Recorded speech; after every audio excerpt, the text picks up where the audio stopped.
Václav Havel in practicing the value-based approach toward foreign policy, especially in Cuba, that we are studying here. So thank you for illustrating that.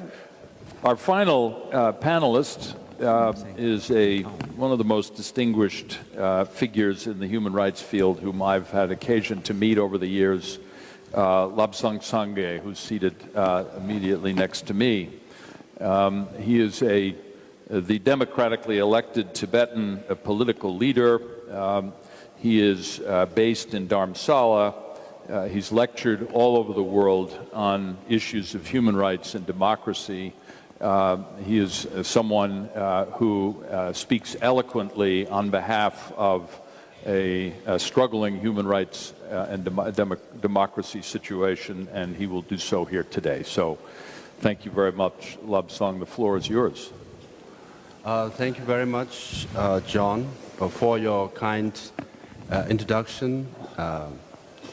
Being the youngest, even though my name was listed the first, I chose to be the last. Being a Buddhist and Asian, I thought I should defer to the wisdom of the elders. At the same time, I have to say the least, because everything about Václav Havel and the value-based foreign policy, all the distinguished panelists have already said, so I have not much left to say.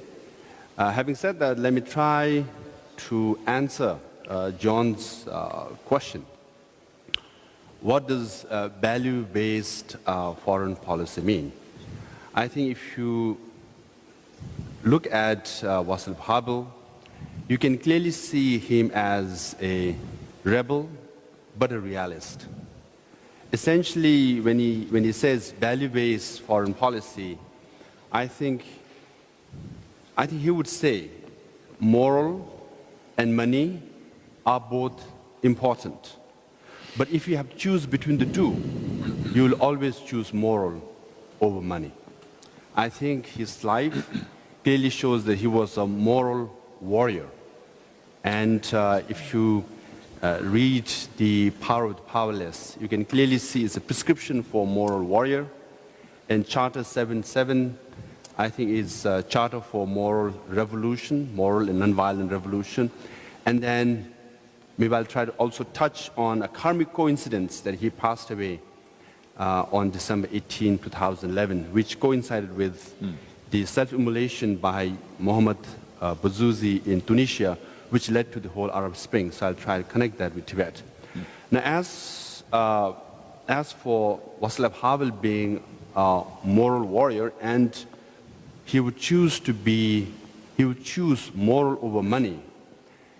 In his first address to the Czechoslovakia, in his first national address, he invited His Holiness the Dalai Lama and Pope John Paul to Czechoslovakia in his national address. That means clearly demonstrating that he is choosing moral over money or power. And then in February of 1990, His Holiness the Dalai Lama came to Czechoslovakia, and I think Václav Havel was the first head of state who invited and hosted His Holiness the Dalai Lama after he won the Nobel Peace Prize. Then was followed by American President George Bush, the father, then by John Major, the Prime Minister of England, and so on and so forth.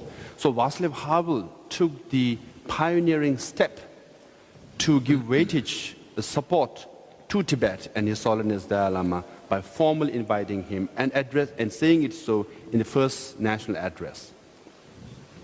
Now also, if you read The Power of the Powerless, you can clearly see it's a prescription for moral warrior. Essentially, he breaks down a communist system or totalitarian system. Essentially, he says the leaders at the top have the ideology and system in place, but if down the chain of command and to the lowest level, at the policeman level, actually they follow the ideology and they impose a system not because of conviction, but because of part of the ritual. And that's the weakest point in any system.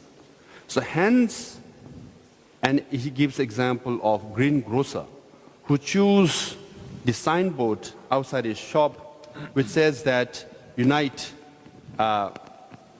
one should unite for the whole power or something like that, unite the workers of the union. Even though the greengrocer did not believe in the slogan, but he chose to put the signboard outside the shop, mainly because he was following the system and he became the system. But what Václav Havel prescribed is that at that particular moment, one should be moral and choose to revolt against the system. And once you reverse the psychology of fear, then that's how the revolution starts.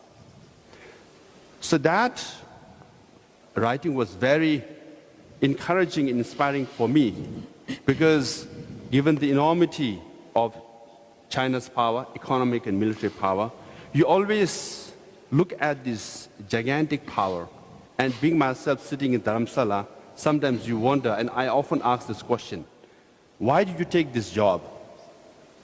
It sounds impossible.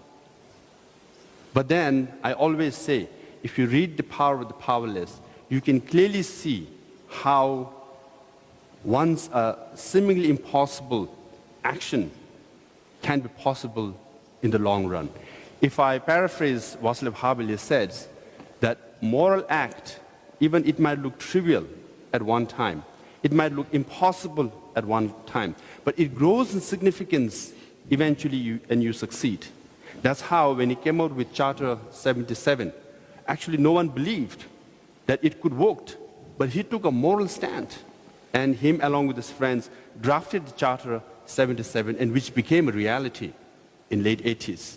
That's how Czechoslovakia and all the Eastern European countries became democratic. Now, Charter 77 has inspired many people around the world, including a Nobel laureate Liu Xiaobo. He and his friends had come out with Charter 08 for China, which is essentially calling for democratic governance for China and plurality, recognizing the plurality and cultural diversity within China so that people can have basic freedom. So Liu Xiaobo is also calling for Chinese people and the international community to be moral and to support the democratic movement in China. And you can clearly see the democratic protest in Hong Kong. The people are choosing to be on the side of democracy, and people are choosing to be moral warrior. So now with Václav Havel's life, unfortunately he passed away on December 18th, 2011. He didn't get to witness the Arab Spring. But on the day he passed away, Mohammad Bouazizi self-immolated himself, he burned himself as a protest. Contrast to greengrocer of The Power of the Powerless, who followed the system and became the system, Mohammad Bouazizi protested the system by burning himself. I'm sure Václav Havel might not endorse the act of self-immolation, but would definitely supported the aspiration of Mohammad Bouazizi and called him a moral warrior. Why I mention this is because in Tibet too, in the last few years, we had 132 cases of self-immolation. 132 Tibetans have burned themselves, and of which 113 have died. So this clearly shows how Tibetans are taking this drastic action. And to sacrifice one's life, one precious life, is not an easy thing to do. But they all are choosing to be, again, a moral warrior. They are choosing not to obey the system and be the system, but rebel the system and send a message across the world that Tibetans are suffering, and what we need is basic freedom. And what we expect also, like the Czech, like Václav Havel, moral supporters from around the world. And the universal slogan of these 132 Tibetans who burned themselves are, they want basic freedom, they want to see the return of His Holiness the Dalai Lama to Tibet. Now, as far as Tibetan administration is concerned, we not only not support the self-immolation, we discourage it. But having said that, we do support their aspiration because what they want to see is His Holiness the Dalai Lama return to Tibet. And I hope when Václav Havel, in his first national address, welcomed His Holiness the Dalai Lama to Czechoslovakia and became the state guest, hopefully calls by self-immolators in Tibet, calling for his return to Tibet, will be realized with the support from people around the world. And hopefully international community and governments, especially people in this room, will choose moral over money and make realize the philosophy of Václav Havel, and his legacy will live on for generations to come. Thank you.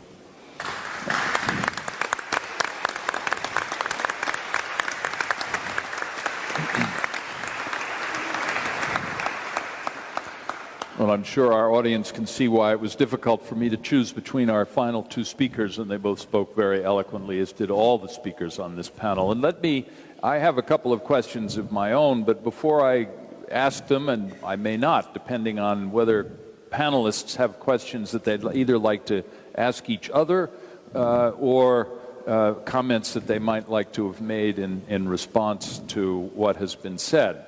We have a great range here on the stage of those who are leaders in their own movements, those who are activists and pursuing those movements, representatives of great governments and leaders of NGOs in the world. So any thoughts that any panelist might have for other panelists? If not, I will ask you a provocative question. But Carl, please. Well, I really just want to pick up on a point made